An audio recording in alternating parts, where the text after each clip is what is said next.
Собранието ги донесе измените и дополнувањата на законите неопходни за целосно функционирање на системот безбеден град, освен законот за прекршоците. Од 1 февруари следната година, секој возач што во рок од 4 години 3 пати ќе добие правосилна забрана за управување возило од иста категорија ќе остане без возачка дозвола. Судот ќе му ја одземе дозволата, а прекршителот нема да смее повторно да полага возачки испит најмалку 1 година. Министерот за внатрешни работи Панче Тошковски вели во тест периодот значително се намалил бројот на прекршоци.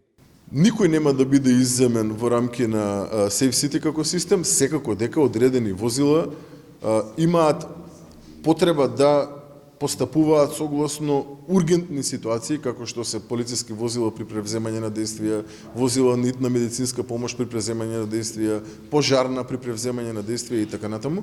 Сите оние кои што да речеме дека мора да делуваат поради општествено поголемо добро и поголем интерес во одреден момент, секако дека нема да бидат третирани од страна на системот.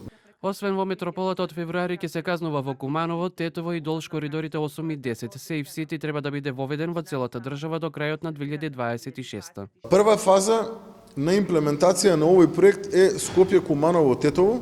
Тоа со тоа што ние на прва фаза го додадовме коридор 8 и коридор 10.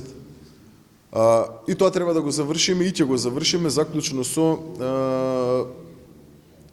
1.2.2026 година. А сум сигурен дека до крај на 2026 ќе го имаме имплементирано во секој еден град како паметен систем. Граѓаните велат дека мора да се навикнуваат на новите правила.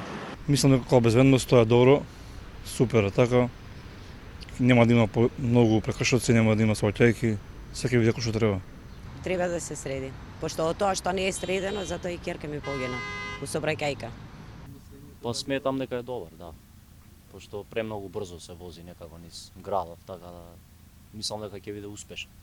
Измените се предвидени во законот за возила, секој сопственик при промена на телефонски број или пак електронска пошта ќе мора во рок од 3 дена да ги ажурира податоците, во спротивно ќе се санкционира со глоба од 100 евра, а за правните лица се предвидени казни во зависност од нивната големина.